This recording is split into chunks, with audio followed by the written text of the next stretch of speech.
అంటే ఏ జంతువులు తినాలి, ఏ పక్షులు తినాలి, ఏ చేపలు తినాలి, అంటే ఏ కూరగాయలు ఏమి ఉండవండి, అందులో పండ్లు ఏమి ఉండవండి. ఎందుకు ఉండవు? వాళ్ళకి తెలిసింది డెకాయిట్ రిలీజియన్స్ కదండి. కాబట్టి ఆ రక్తము మాంసం ఉండకపోతే వాళ్ళ ఫుడ్డే కాదు. ఇప్పుడు మనం పండగలు 10 పండుగలు చెప్పమంటే 20 పండుగలు చెప్పమంటే చెప్తాం వితౌట్ బ్లడ్. ఒక పండుగ చెప్పమన్నాను, ఒక పండుగ చెప్పండి. నేను అడిగిన క్వశ్చన్స్ ఇందాక అడిగారు కదా, చెప్పండి. 26 ప్రశ్నలు 1-2 చెప్తాను చూడండి. మీ పుస్తకంలో దేశభక్తి ఉందా? దేశభక్తి ఉంటే ఇన్ని కొత్త దేశాలు పుడతాయా? ప్రపంచంలో కొత్త దేశాలు పుట్టినాయి దేనివలన? 2 మతాల వలన. దేశభక్తి ఉంటే కొత్త దేశాలు పుట్టవు కదా సార్, ఎందుకంటే రుజువేంటి సార్? పాయింట్ 1. వైరాగ్యం తపస్సు గురించి మీ పుస్తకంలో ఉందా? వైరాగ్యం ఉంటే అసలు దేశాలని దొయ్యరుగా, ఇన్ని దేవాలయాలు కోల్చరుగా, ఇన్ని కొత్త దేశాలు పుట్టించరు కదా. బ్రిటిష్ వాళ్ళ చేతుల్లో చంపబడ్డ స్వాతంత్ర సమరయోధులు ఇప్పుడు స్వర్గంలో ఉన్నారా, నరకంలో ఉన్నారా మీ పుస్తకం ప్రకారం? అంటే అతను ఓపెన్గా చెప్పేశాడు. ఓ గొర్రె అంబేద్కర్ ఎక్కడికి వెళ్తాడు? నరకం. ఎస్పి బాలసుబ్రహ్మణ్యం నరకం. మోక్షంలో విశ్వేశ్వర నరకం. ఆజాద్ చంద్రశేఖర్ నరకం. ఎంత దారుణం సార్. అల్లూరి సీతారామరాజు నరకానికి వెళ్ళిపోతాడు, ఈ దేశం కోసం చచ్చిపోయినాడు. కానీ అల్లూరి సీతారామరాజుని చంపమన్నాడే రూదర్ఫర్డ్, ఆ పోరంబోకు మాత్రం స్వర్గానికి వెళ్తాడు. ఎందుకంటే నమ్మి బాప్తిజం పొందినవాడు రక్షించబడిన. చాలా పెద్ద కాంట్రవర్సీ అవుతుంది సార్. నిజం చెప్పాలా వద్దా? అవును. ఏమంటే Brahmanandam is actor are not? Great comedian, great actor. అందుకని చెప్పి రానా బ్రహ్మానందం సేమ్ హైట్ అంటారా? రానా హైటు బ్రహ్మానందం గారి హైటు సేమా? కాదుగా. Is great actor, we agree, but not same height. Agree, same. దేవుడు ఉన్నాడు, మాకే అభ్యంతరం లేదు. దేవుణ్ణి చేరుకోవడానికి చాలా మార్గాలు ఉన్నాయి. దేవుణ్ణి పిలవడానికి చాలా పేర్లు ఉన్నాయి. నువ్వు 2-3 పేర్లతో పిలుస్తావు. యేసయ్యని, లేకపోతే జెహోవా అని, జీసస్ అని. నేను 1000 పేర్లతో పిలుస్తా. What is your problem? నేను నీళ్లు పోసి శివలింగం మీద ఒక మారేడు దళం వేసి, మారేడు నీవని నేనేరితేనా, మారేడు దళములు నీ పూజకు, నేను అలా పూజిస్తా. What's your problem? తులసి తెచ్చి 2 ఆకులు విష్ణుమూర్తి పాదాల ముందు పెట్టి నమస్కారం పెడతా. Watts your problem? నో, నేను చెప్పినట్టే పూజ చేయాలి. నేను చెప్పిన అక్షరాలతోనే దేవుణ్ణి పిలవాలి. మతోన్మాదం అంటే దీన్ని కాకపోతే దేన్ని అంటారు చెప్పండి? మతోన్మాదం అంటే ఏంటి సార్? ప్రపంచంలో మతోన్మాదానికి పేటెంటెడ్ ఎవరంటే వాళ్ళే. సెక్యులరిజానికి పేటెంట్ ఎవరంటే మనమే. మనకే మతోన్మాదం ఉంటే భూమి మీద ఇంకో మతం ఉండి ఉంటుందా? సరే, మీరు ఇందాక నా మీద కామెంట్ చేశారు. ఈ క్వశ్చన్లు ఇంక చాలా ఉన్నాయి, 26 క్వశ్చన్లు. మళ్ళీ ఎప్పుడన్నా చూడండి. అసలు ఇవన్నీ 15 నియమాలు చెప్తే తెల్లారిపోద్ది. కానీ సార్, ఒక మెకానిక్ మాట్లాడుకుంటే వాళ్ళ సబ్జెక్ట్ బయటకు వస్తుంది. ఓ డాక్టరు మాట్లాడుకుంటే వాళ్ళ సబ్జెక్ట్ బయటకు వస్తుంది. ఇప్పుడు మెకానిక్ని డాక్టర్ని కూర్చోబెట్టి మీరు ఏం సబ్జెక్ట్ పుట్టిస్తారు సార్? నాకు అలాగా నేను హిందువుని సార్. నాకు నా వెనకటి తరాలకి ఇస్లాంకి క్రైస్తవానికి ఏ సంబంధం లేదు సార్. మా నాన్నగారి పేరు సత్యనారాయణ, మా తాతగారి పేరు గోపాలం గారు, వాళ్ళ నాన్నగారి పేరు రత్నం గారు. ఏ పాస్టర్నైనా వాళ్ళ నాన్న పేరు చెప్పండి, వాడి పేరు చెప్పండి ఈ అని ఎత్తుంటాడు, బీపీ వచ్చేస్తుంటుంది. ఎందుకని?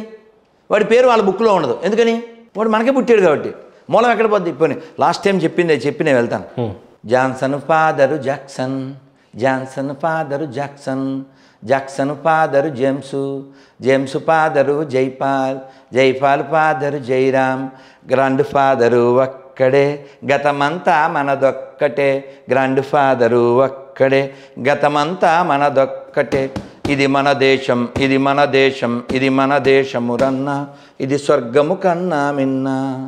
నేనేమంటా అంటే, ఇక్కడ లేనిది ఏమన్నా ఉంటే చెప్పు, వచ్చేస్తాం, వెళ్ళిపోదాం సార్ ఆ మతంలోకి వెళ్ళిపోదాం. ఇక్కడ లేనిది ఏమన్నా ఉంటే చెప్పు. ఏమన్నా ఉందా?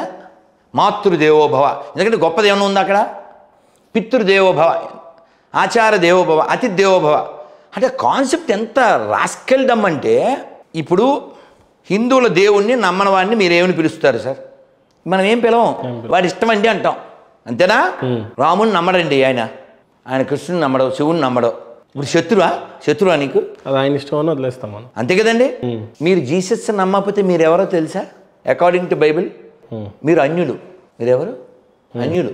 సునీత అని ఒక ఆవిడ ఎవరో బస్ స్టాప్ బంజారాహిల్స్లో ఎప్పుడో చాలా ఏళ్ల క్రితం, ఏమ్మా బొట్టు పెట్టుకోలేదన్న. మేము పెట్టుకోకూడదని, మేము క్రిస్టియన్స్ అండి. ఏమ్మా మీ బుక్లో రాసి ఉందా అన్న. ఏమని రాస్తుంది? అన్యుల్ని పోలి ఉండరాదు అని పోలికేక పెట్టింది. అన్యులంటే అన్యులు అని ఎవరిని అంటారు సార్? అన్య అంటే ఎవరు నీకు రిలేటెడ్ కాదో వాళ్ళు అన్యులు. సార్ వాళ్ళు తెలుగు వాళ్ళే, మనము తెలుగు వాళ్ళే. వాళ్ళ తాత మన తాత గుడికి వెళ్ళిన వాళ్ళే, వాళ్ళ పేర్లు మన పేర్లు సేమే. మనం అన్యులు ఎలా అయిపోయాం సార్? అంటే వాళ్ళ మతం కాబట్టి మనం అన్యులం. పోనీ అకార్డింగ్ టు ఖురాన్ ఎవరైనా ముస్లింలను అడగండి, మనం ఎవరం? పోనీ ఎవరితో చెప్పించాను సార్ స్టూడియోలో కూర్చోబెట్టి, నేను చెప్పేశాను, నా డ్యూటీ అయిపోయింది. మేము నమ్మే హిందూ దైవాలని ఇతరులు నమ్మకపోయినా వాళ్ళు బాగుండాలి, పర్వాలేదు, వాళ్ళు మంచి మనిషిగా జీవించాలి, చేతులెత్తి దండం పెడుతున్నా.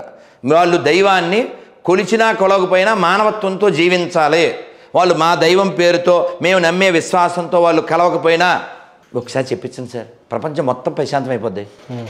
ఇంకో పాయింట్ ఇందా చెప్దాం అనుకున్నా, స్కిప్ అయిపోయింది. ఎవరో తెలంగాణ గొర్రె ఒక ఆయన ఫోన్ చేశాడు, ఏమండి అది ఇది అన్నాడు. సరే సార్ మీరు విగ్రహారాధన వ్యతిరేకిస్తున్నారా అన్న. అవునండి అన్నాడు. మీరు మంచి పని చేయండి సార్, మేము విగ్రహారాధన చేస్తాం, మీరేమో విగ్రహారాధన వ్యతిరేకిస్తారు. కాబట్టి మీరేం చేస్తారంటే ఈ రెండు రాష్ట్రాల్లో ఎక్కడెక్కడైతే మేరీ, యేసు ఈ విగ్రహాలు ఉన్నాయో అవన్నీ బద్దలు కొట్టేసి తర్వాత నాకు ఫోన్ చేయండి సార్ అని చెప్పారు. లాజికే కదా. మేము ఒప్పుకోంగా. ఇప్పుడు మా లిస్టులో నాతో డిబేట్ చేయడానికి అర్హతల్లో ఒకటి ఏంటి, అదే మీరు విగ్రహారాధన వ్యతిరేకిస్తారు కాబట్టి ఆ లిస్ట్ మీకు మళ్ళీ పంపేనా? పోనీ ఇవన్నీ చదవాలంటే 15 ఉన్నాయి. గొర్రెలు నాతో డిబేట్ చేయాలంటే who is qualified to sit with me.